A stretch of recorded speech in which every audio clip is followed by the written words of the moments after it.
ইশরাক বেয়াদব একটা ইশরাক।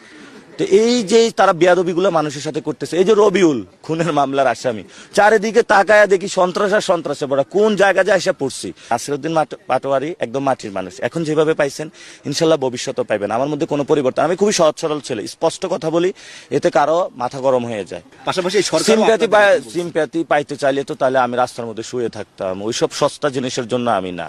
আমি সিম্প্যাথি পাইতে চাইলে অনেক আগে নিতে পারতাম।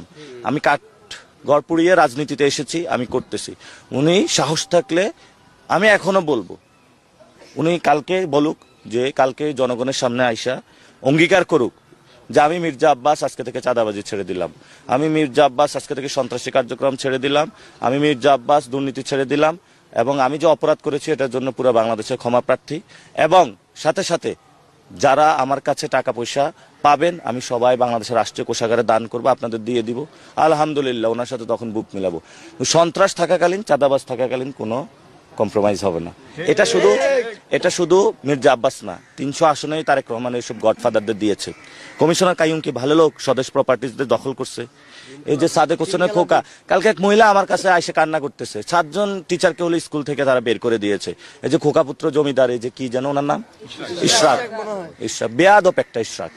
তো এই যে তারা বেয়াদবিগুলো মানুষের সাথে করতেছে, এই যে রবিউল খুনের মামলার আসামি, চারিদিকে তাকায়া দেখি সন্ত্রাস আর সন্ত্রাসে পড়া, কোন জায়গা যায় এসে পড়ছি।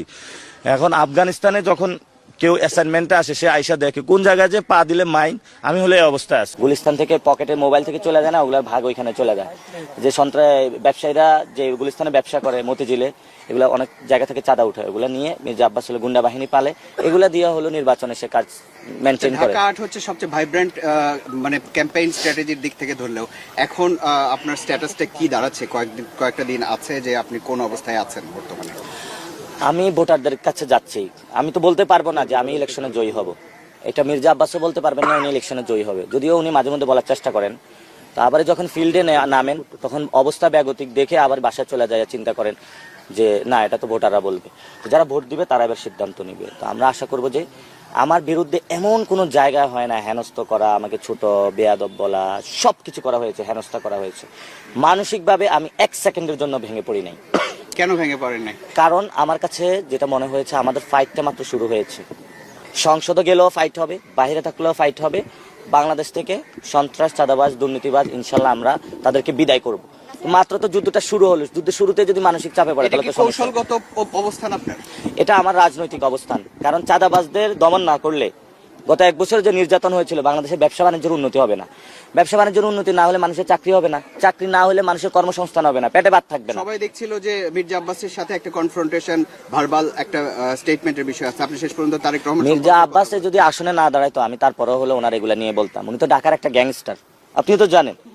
দুনিয়ার সব ঢাকাতে আকাম কুকাম করে বেড়ায়, সন্ত্রাসী কাজ করে বেড়ায়। ওনার কারণে তো শাপলা চত্বরে এত ভাই শহীদ হলো। উনি যদি ওই দিন অ্যাটেন্ড করতো তাহলে তো এই ধরনের ঘটনা ঘটতো না। আপনার একটা কথা যে তারেক রহমান কাগজে বাগ, এটা অনেক স্প্রেড করেছে। তারেক রহমান তো আসলে কাগজে বাগ। আপনারা কি মনে করেন তারেক রহমান অনেক কিছু? উনি কেন গণ অভ্যুত্থানের পরে দেশে আসলো না? উনি কার সাথে চুক্তি করে এসেছে? জনগণের সামনে ক্লিয়ার করুক। ওনাকে কে অধিকার দিচ্ছে আওয়ামী লীগের লোকদেরকে পুনর্বাসন করার জন্য? আওয়ামী লীগের যে সজীব ওয়াজেদ জয়, সে রাজনীতি করবে না করবে এটা জনগণ সিদ্ধান্ত নিবে, তাকে কে সিদ্ধান্ত নিতে বলেছে? আচ্ছা, আমার লাস্ট কোশ্চেন সেটা হচ্ছে যে তার ব্যাপারে আপনার কনফিডেন্সের জায়গাটা কোথায়? যদি জনগণ সিদ্ধান্ত নেয় তাহলে তো সমস্যা নাই।